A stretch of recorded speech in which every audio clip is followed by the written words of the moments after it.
بسم اللہ الرحمن الرحیم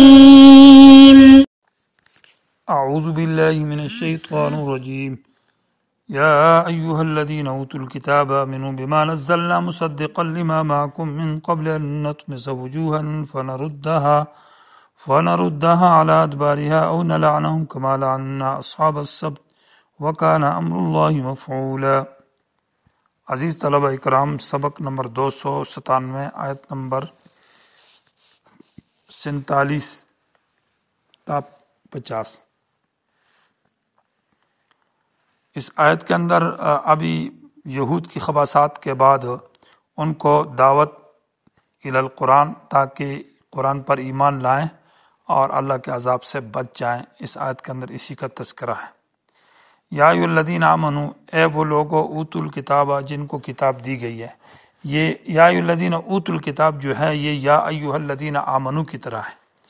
تو آمنو جیسے موصول صلہ اے ایمان والو، تو معنی اے اہل کتاب۔ آمنو ایمان لے آؤ، بما اس کتاب پر مراد قرآن ہے، یعنی قرآن پر ایمان لے آؤ، نزلنا اس کو ہم نے اتارا ہے، مصدقاً مانا وہ کتاب قرآن جو تصدیق کرنے والی ہے، لما اس کتابوں کی یا ان کتابوں کی معکم جو تمہارے پاس ہے، تورات انجیل، من قبل ان نطمسا پہلے سے کہ ہم مٹا دیں، وجوہن چہروں کو۔ کس طرح مٹا دیں گے؟ فنردھا فا تفصیل کے لیے، گویا کہ کر دیں گے ہم ان چہروں کو اعلیٰ ادبارہا ان کے پیٹھ کی طرف، یعنی پیچھے گدی کی طرح، جیسے گردن کا پچھلا حصہ ہے۔ تو معنی یہ ہے کہ آنکھ کو مٹا دیا جائے گا، آبرو کو مٹا دیا جائے گا، ناک کو مٹا دیا جائے گا، ہونٹ اور دانت مٹ کر بالکل ہموار کر دیں گے، یہ سزا ملے گی۔ او نلعنہم یا ہم ان پر لعنت بھیجیں گے، کما لعنا اصحاب السبت جیسے کہ ہم نے ہفتے والوں پر لعنت بھیجی ہے، معنی ان کو خنزیر اور بندر کی شکل کر دیں گے، مسخ کر دیں گے شکلوں کو۔ اور یہ ویسے دھمکی نہیں ہے بلکہ حقیقت ہے، وکان امر اللہ مفعولا، اللہ کا جو فیصلہ ہے وہ ہو چکا ہے، گویا کہ محض صرف دھمکی اور ڈرانا مقصود نہیں ہے، حقیقت پر یہ عذاب اللہ کی سزا ملے گی۔ اس کا معنی یہ ہے کہ جب آپ کے چہروں کو مٹا دیں گے اور ہم ان کو اگلا حصہ جو ہے وہ بالکل پچھلے حصے کی طرح کر دیں گے، تو اس کا ایک مطلب تو یہ ہے کہ یہ سزا اللہ تبارک و تعالیٰ کا جو وعدہ ہے ابھی اس کو دی نہیں ہے لیکن دنیا کے اندر دے دے، اور کہیں اس کے بعد بھی یہودیوں کے اوپر ایسی حالت آ جائے، ایک مطلب یہ ہے۔ دوسرا مطلب یہ ہے کہ یا یہ ہے کہ قیامت کے دن اللہ ایسا کرے گا، یا اس کا مطلب یہ ہے کہ ان نطمس وجوہا فنردھا علی ادبارہا، یہ دو سزائیں ہیں کہ ہم ان کے چہروں کو جو اگلا حصہ ہے وہ پیچھے گردن گدی کی طرح کر دیں گے، یا ان پر لعنت بھیج دیں گے، تو دو میں سے ایک کام کریں گے۔ تو وہ پہلی والی سزا ان کو نہیں دی تو یہ دوسری سزا تو ان کو دے دی ہے کہ او نلعنہم کما لعنا اصحاب السبت، کہ ان کے اوپر لعنت بھیجیں گے جیسے کہ ہم نے اصحاب السبت پر بھیجا، دو میں سے ایک سزا دیں گے، تو کوئی ایک سزا اللہ تعالیٰ دے دے گا۔ یا اس کا مطلب یہ ہے کہ ان نطمس وجوہن سے، وجوہ سے مراد سردار ہے، ہم ان کے سرداروں کو مٹا دیں گے، سرداری اور ان کے بڑے جو ان کو ختم کر کے، فنردھا علی ادبارہا ان کو پیچھے کی طرف لے جائیں گے، معنی بڑوں کی بڑائی اور چودراہٹ کو ختم کر کے ان کو چھوٹے کر کے اور ذلیل کر دیں گے اور چھوٹوں کو بڑا کر دیں گے۔ عام طور پر ایسا ہوا نبی علیہ السلام کے دور میں بھی اور بعد میں بھی کہ یہودیوں کی جو چودراہٹ تھی اور جو ان کا تکبر تھا وہ بڑے بڑے عہدوں پر تھا، اللہ تعالیٰ نے ان کو زیر و زبر کر دیا اور ٹیکس اور جزیہ ان پر لگایا گیا۔ یا معنی یہ ہے کہ ان نطمس وجوہن سے مراد یہ اشارہ ہے کہ ان کے ترقی کو ہم ختم کر دیں گے، جیسے مطلب ان کے چہروں کو مٹا دینا اور ان کو بالکل پیچھے کی طرف لے جانا، تو ان کے جو عزت ہے، جو مرتبہ ہے، جو مال ہے، اس ترقی کو اللہ ختم کر دے گا اور ان کو ذلیل کر دے گا۔ ایسا ہی ہوا ہے۔ حضرت ابن عباس رضی اللہ تعالیٰ عنہ سے روایت ہے کہ اس میں اشارہ ہے ان کے حسن کی طرف، معنی یہ ہے کہ اللہ تعالیٰ ان کے اس حسن کو اور ختم کر دے گا، یعنی بے نور اور بے چارہ کر دے گا۔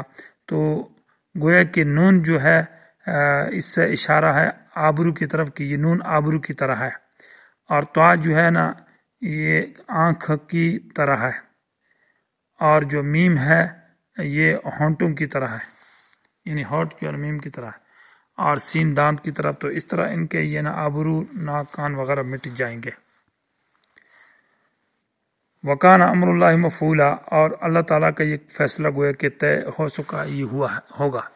ان اللہ لا یغفر، یہ ماقبل ایک وہم کا جواب ہے، ماقبل کے ساتھ ربط یہ ہے کہ جب ان کو دعوت الی الایمان دی کہ قرآن پر ایمان لے آؤ، تو انہوں نے کہا ہم تو مومن ہیں اور ہمیں کیوں دعوت دی جاتی ہے؟ تو جواب یہ کہ یہ کیسا ایمان ہے کہ جس میں شرک پایا جاتا ہے اور ساتھ ساتھ غیر اللہ کی عبادت کرتے ہیں۔ تو یہ آیت دلیل ہے اس بات پر کہ یہود کے اندر شرک تھا، اس لیے قرآن نے ان اللہ لا یغفر یہود کی بحث کے اندر اس کو ذکر کیا ہے۔ اور یہ علماء کے شرک کا ذکر ہے کہ علماء جب شرک کرتے ہیں تو اس کے اوپر پھر تعویل اور فاسد دلائل اس کے اندر پیش کرتے ہیں اور آیت کے اندر فاسد تعویلات کرتے ہیں۔ بے شک اللہ تعالیٰ نہیں معاف کرتا ان شرک بھی، کہ اللہ تعالیٰ کے ساتھ کسی کو شریک ٹھہرایا جائے، ویغفر، اور معاف کرتا ہے، ان تمام گناہوں کو، دون ذالک، جو شرک اور کفر سے نیچے ہیں، لمن یشاء، جس کے لیے اللہ راضی ہو جائے۔ جو بھی شرک کرے گا اللہ تعالیٰ کے ساتھ، گویا کہ اس نے باندھا ہے اسمن عظیمان، بہت بڑا گناہ اللہ کے اوپر۔